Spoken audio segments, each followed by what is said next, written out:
Welcome to week 8. So this marks our almost halfway point in your transition of your program. So this week we are going to be talking about what the nutrition component looks like this week, what we're going to be adding in.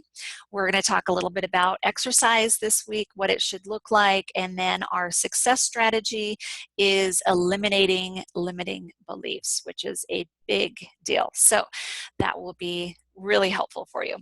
Okay, so just to review, during your transition, we have to be extremely careful not to have any starches. That's nothing, no whole grains, no sugar, no sweets.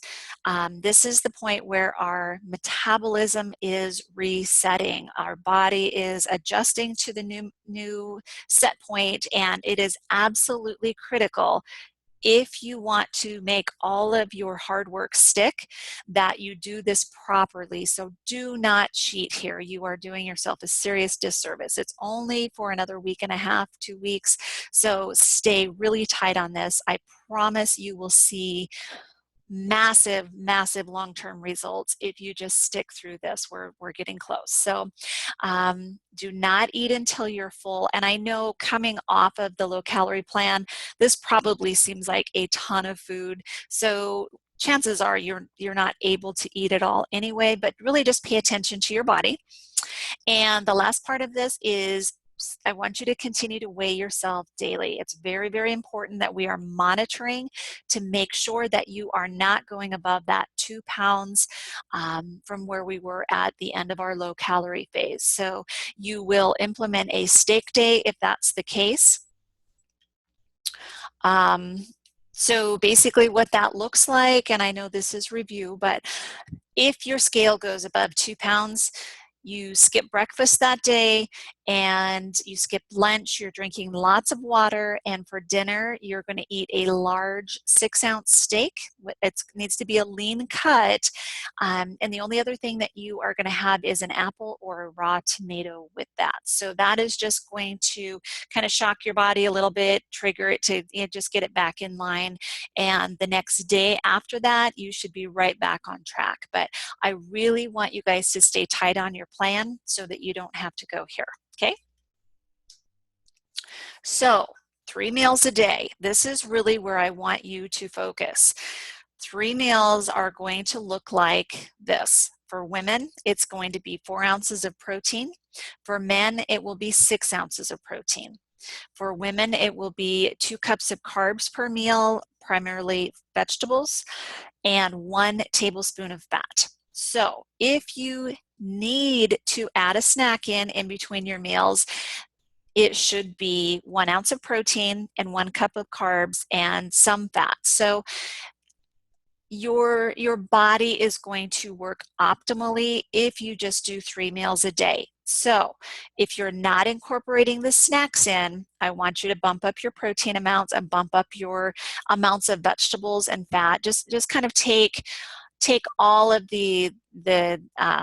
so maybe go to like 5 ounces of protein, maybe 1.5 tablespoons of fat for a couple of your meals, just to kind of compensate. So I still want you getting enough calories, but your body will really work better if you just do breakfast, lunch, and dinner, because that way you're not constantly in a state of blood sugar ups and downs. So, and you're giving your digestive system a little bit of a break this way too. So if you allow for a little bit longer space in between meals, your body actually works better. So try to do that. If you have to do the snacks, it's totally okay. It's part of the protocol.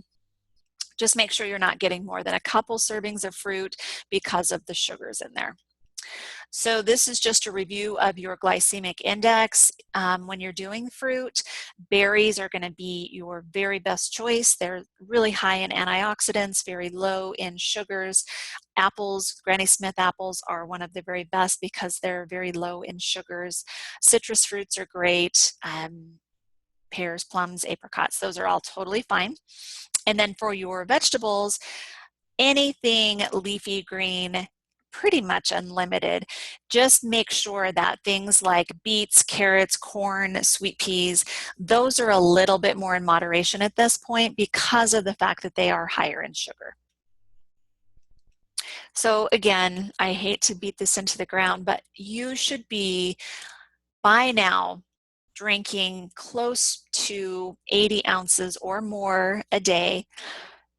Make sure you track, and it should be kind of closing in on a habit at this point, but I want you guys to continue to track, continue to use a bottle that is marked or some way, an app on your phone, some way that you can track your water just to make sure that you're getting plenty of water. This is what's flushing the toxins and the fat stores out of our body. It's helping your lymphatic system work better. It's giving you more energy, more mental clarity. You're just going to feel better, and your weight loss results will be way better if you're drinking plenty of water. Okay, so let's talk a little bit about the fitness at this point.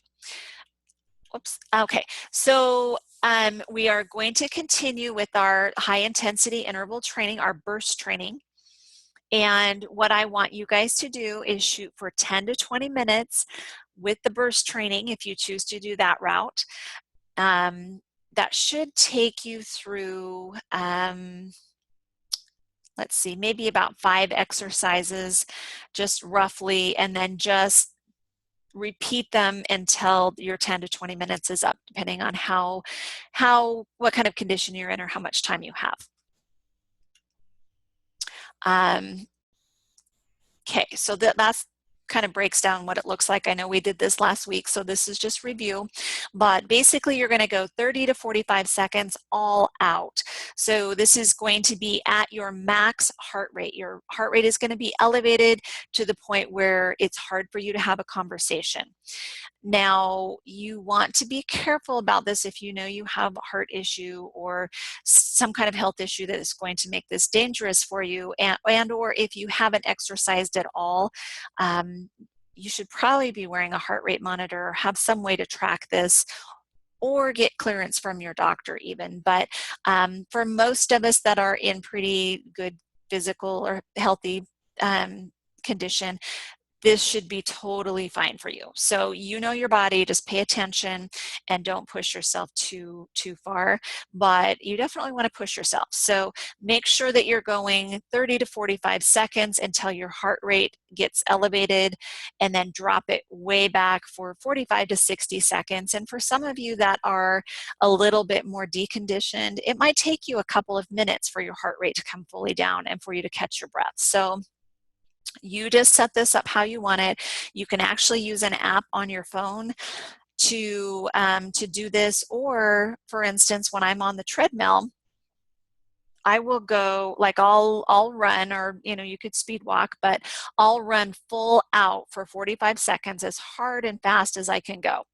And then I will jump totally off the treadmill, and I'll put my hands on the sensors, the heart rate sensors, and I'll wait until my heart rate gets down to where I know it's at a safe place. So basically I'm maxing out at about 190, and as soon as it comes down to 140, then I jump back on and I go again. And it ends up being about 45 seconds on and about maybe 45 to 60 seconds resting.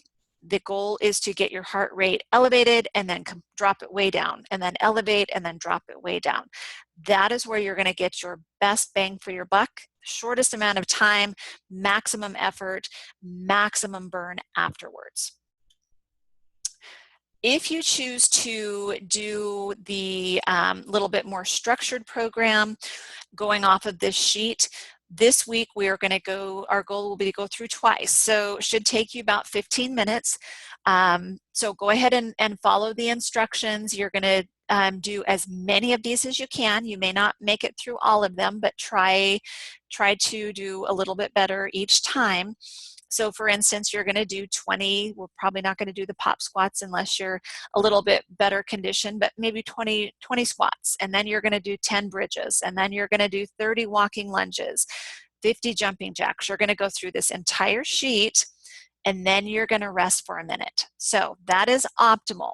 You guys base it on your physical condition.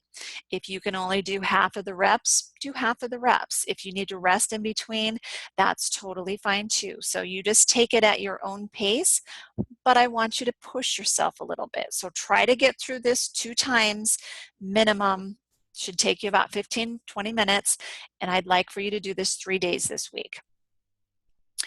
So I would also like for you to report on the Facebook page how your exercises are feeling now, so that you've got a few of them under your belt. Are they getting easier? Are you getting a few more reps in each time? How are you feeling? Is your breath a little bit more controlled by the end? Or, just, I would love for you guys just to give some feedback on there. I think that's really important. And then I also want you walking or doing yoga a couple of times this week. Stretching works, just something really low key to either get you moving or work on a little bit of flexibility. So we are going to be talking next about mindset, or about limiting beliefs is the mindset exercise. So by controlling what's going on in your head and your thinking, you are going to be able to change how easy or hard pretty much everything in your life is. So we're going to be identifying some limiting beliefs that we have, and we are going to be working on reframing those to some really healthy, good, positive things. So I think you'll find some changes here with this exercise. If you take the time to do it, it will truly, truly make a difference for you. So don't miss this step. Have a great week.